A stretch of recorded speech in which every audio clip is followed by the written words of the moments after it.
Alright, welcome back everyone. We're back to old school garage gym session back home in California. I came to visit for a 4-day weekend, my mom's retirement party, and it's my last night here. I leave like at 3 in the morning to get to the airport at 4 in the morning. Flight's at 6 to get there 2 hours early. Packed up my gym stuff, my belt, wrist straps, hip circle, chalk, but one of the most important things I forgot, left at home in Utah, my knee sleeve. So this session, I'm not doing any top sets or anything because my hip has been bothering me, my left hip, and then during the party yesterday I was in a really cramped table, sitting next to the leg of a table, and I was like, let me try to fit, okay, let me get out of this uncomfortable spot. Then I got a hip spasm because if you're in an uncomfortable spot for a long time and it really bothers you, it's going to bother you more when you make a rapid movement and you were already uncomfortable. It's like doing a static stretch for someone who's not flexible at all, like butterflies that you say, or toe touches. They can barely touch their toes, and then maybe they have a torn hamstring, whatever. They pulled their hamstring, whatever the heck happened, they get up quick, But this is my hip, my bone. And that's kind of bothering me. It's fine now. I'm usually able to squat. It just bothers me. But my knees aren't even a problem. No knee sleeves, no problem. It's more my hip. So I'm doing 365 4x3 on squats, no top sets. Yeah, it's going okay. I have a little bit of attitude. I didn't bring any knee sleeves, but oh well. We'll see how bench and deadlift goes. All right, so here's some footage, and I'm gonna backtrack and review last week too, and just kind of update how I'm feeling for meet day, which is not good. It's one of the worst preps ever. So we'll get back to that.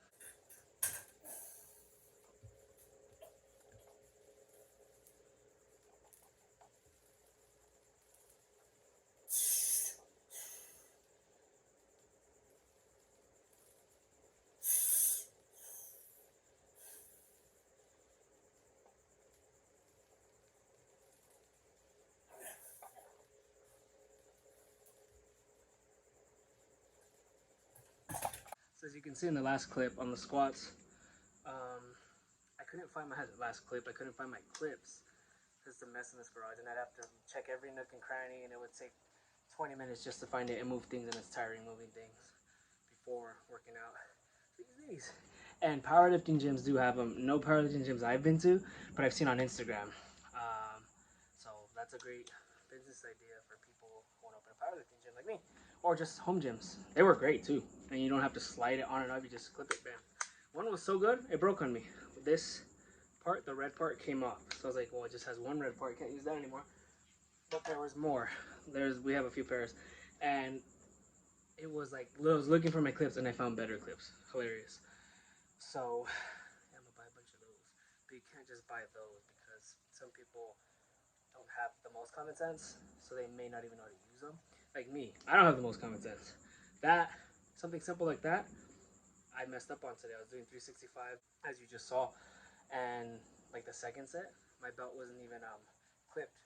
I never done that before in my life, and I've had one specific friend, he's done top sets, deadlift and squat. He doesn't wear it on bench without a belt. He's like, oh, I forgot to wear it, and it was like perfect. It's like, damn, imagine if you had your belt on. I went down halfway and it felt good. My bracing was amazing with the belt not even buckled. It was like buckled, it was on but not clipped. And then I just put it back. I was like, I'll do it again. And then the rack height was too high. I'm not using shoes, so that little difference makes a big difference. I had to lower it, take all the weights up, lower it, put them all back on. And then they helped. I should have known that 8 is the setting with shoes. Even with my flat wrestling shoes, 7 whole no shoes. I don't really do no shoes that often, but it's been a while since I've worked down here, so I forgot. Bench, the set I showed, I think it was the second set. 4x3, 225. I forgot though. So I don't know. I always record the second set, so I'm gonna trust myself and just do one more because I did one more after that and do 4. That will count as the 4x3. Because sometimes you punish yourself because you forget what set you're on. Like me, anything more than 3 sets, I forget a lot of times, especially 5 sets. But this one, I just kind of forgot. I'm gonna just do one more and trust myself because I'm usually right, and there's no point in doing an extra when you think you're most likely right. And that one set wouldn't make the biggest difference anyway. And I am almost 100% sure I did do 2 sets and not one on that recording. So bench is always interesting on a squat bench deadlift day because the next one's deadlift in that order. Deadlift is wishy-washy, but it's better than my squat because my hip hurts on squat. I'm thinking of having sandbag squat day, not meet day, just squat day. Bench, I have high hopes for that. Deadlift, I don't know. back to conventional barely, so we'll see. But squat, I don't know, may sandbag the living shit out of that because my hip. How many weeks out? I think I'm 6 weeks out, so I'm about to start peaking soon. God damn. I don't know. Squat, I may just do working sets and no top sets like I did for deadlifts. I did top sets of 3 last meet, but I never did a single ever. And 463 is the heaviest I went for 3. And I was like, if I could triple this, I could do 501, and I did. That was with sumo. I'm not very familiar with sumo, so squat, triples are even hard. At 365 for 3, it looked good. The form was great. I didn't have knee sleeves. My hip wasn't that bad, but as the sets went on, it started hurting. But it was clean compared to what I thought. And then the sets got harder. It's just because of my hip and fatigue. So I'm going to do one more set bench and then we're done.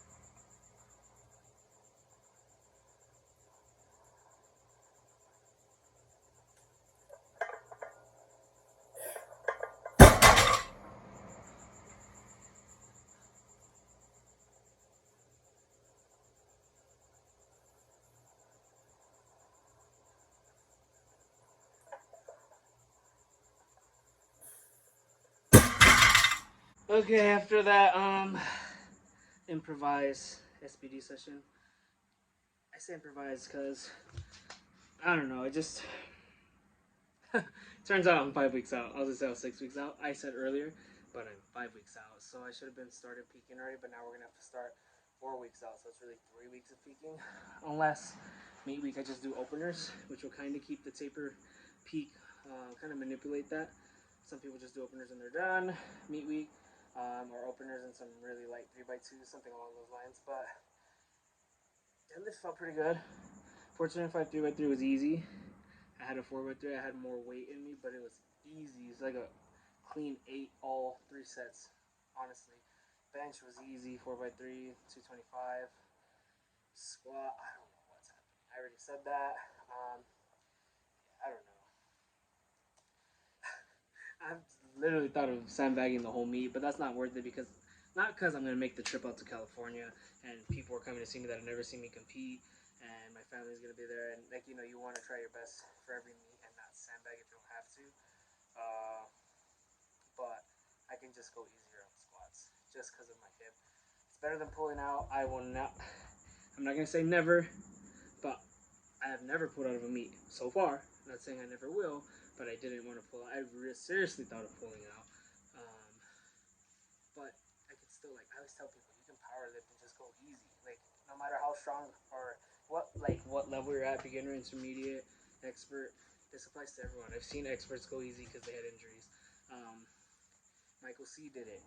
He lifted the bar because he got injured, like injured though, not like me nagging hip pain. His like spine froze up on him during squats, I think it was. So he just like was limping and he did literally the bar with the collars. There's, do I want to show that? No, you can look it up. Michael C injury. I don't want to put his low light here. He's a great powerlifter. One of the greatest 74 kgs out there. I don't know if he's going up or down because he said it happened to him again in another meet, but he would push through and still went heavy. He's coached by Marcellus, who coaches SJ Bob and Ashton Ruska. Great powerlifter, but I'm saying it's happened to lifters like him. I'm not going to say any other names because, that's just taking the attention away from me. And this is my low light. So, yeah, squats really up in there. Hopefully it feels better within these next 5 weeks, but I really only have 4 weeks left because that was that session.